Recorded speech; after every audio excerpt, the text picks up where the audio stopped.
అందరికీ నమస్కారం. వినపడుతుందా? ఇప్పుడు సుమిత్ర గారు ఎన్ని డైలాగులు చెప్పిన తర్వాత నేను ఏం చెప్పాలి నాకు అర్థం కావట్లేదు.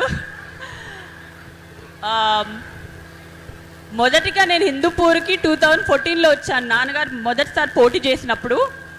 దాని తర్వాత మళ్ళీ 2019లో వద్దాం అనుకున్నాను, కానీ అప్పుడు భరత్ గారు మొదటిసారి పోటీ చేయడం వల్ల అప్పుడు రాలేకపోయాను.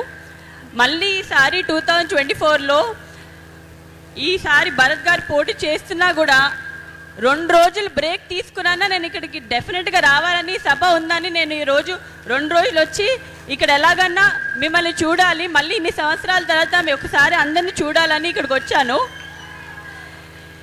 అప్పటికి మీకున్న ప్రేమ, ఇప్పటికీ మీకున్న ప్రేమ అలాగే ఉంది. ఇన్ఫ్యాక్ట్ దానికన్నా ఎక్కువ ఉంది ఇప్పుడు. దానికి నేను హృదయపూర్వక ధన్యవాదాలు చెప్పుకుంటున్నాను. చాలా ఆనందంగా ఉంది నిజంగా ఇవాళ ఇక్కడికి రావడం. ఇప్పుడు మనందరికీ తెలుసు మన ఎన్నికల సమయం వచ్చింది. ఎప్పుడండి ఎన్నికలు? మే 13th. అందరు ఓటేస్తున్నారా? ఎవరికి ఓటేస్తున్నారు? ఇవాళ మీ అందరికీ నేను చెప్పుకోవాల్సింది ఒకటే, మీరు ఓటేసేటప్పుడు గట్టిగా ఒకసారి ఆలోచించండి, ఎవరికి ఓటేయాలి. నా కోసమో ఇంకెవరి కోసమో కాదు, మీ గురించి ఆలోచించుకోండి. మీ భవిష్యత్తు కోసం ఓటేయండి, మీ అభివృద్ధి కోసం ఓటేయమని అడుగుతున్నాను అందరినీ. మీకు తెలిసిందే, టీడీపీ ఎప్పుడూ సంక్షేమ పథకం గురించి ఇంకా అభివృద్ధి గురించి ఆలోచించే పార్టీ. ఇప్పుడు సంక్షేమం ఒక్కటే లేకపోతే అభివృద్ధి ఒక్కటే చేస్తే మనకి ఎప్పుడూ మనం జీవితంలో పైకి రాలేము. ఉట్టి సంక్షేమ పథకాలు ఉంటే మనం ఇవాళ బాగానే ఉంటాము, కానీ మన రేపు బాగుండాలంటే, ఒక కారు కొనాలంటే, ఒక ఇల్లు కట్టాలంటే అది సరిపోతుందా మీకు? అభివృద్ధి అనేది చాలా ఇంపార్టెంట్.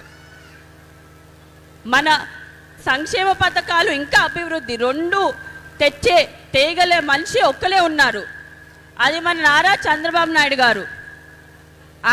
ఆయనకి ఓటేసి మనం గెలిపించడం, సీఎం చేయడం మన బాధ్యత. అదే కాదు, హిందూపురానికి ఎమ్మెల్యేగా, ఇప్పుడు కరెంట్ ఎమ్మెల్యే ఇంకా మళ్ళీ ఎమ్మెల్యే అభ్యర్థిగా పోటీ చేస్తున్న నందమూరి బాలకృష్ణ గారు నాన్నగారు, మీరు 2 సార్లు గెలిపించారు ఆల్రెడీ. ఆయన చేసిన ఇక్కడ చాలా కార్యక్రమాలు. మొదటిగా మనం మాట్లాడాలంటే నీటి సమస్య. మీ అందరికీ తెలిసిందే, నీటి సమస్య మొదటి ప్రయారిటీగా తీసుకున్నారు. అదే కాకుండా అన్నా క్యాంటీన్ పెట్టారు. ఇక్కడ రోడ్లు కానివ్వండి, చాలా కార్యక్రమాలు చేశారు మీకోసం, ఇంకా చేస్తూనే ఉంటారు. మనం సీఎంగా చంద్రబాబు నాయుడు గారిని, ఇక్కడ ఎమ్మెల్యేగా మన నందమూరి బాలకృష్ణ గారిని గెలిపించడం మన బాధ్యత. మీరందరూ సైకిల్ గుర్తుకే ఓటేస్తారని నేను ఆశిస్తూ నేను సెలవు తీసుకుంటున్నాను. థ్యాంక్ యూ అండి.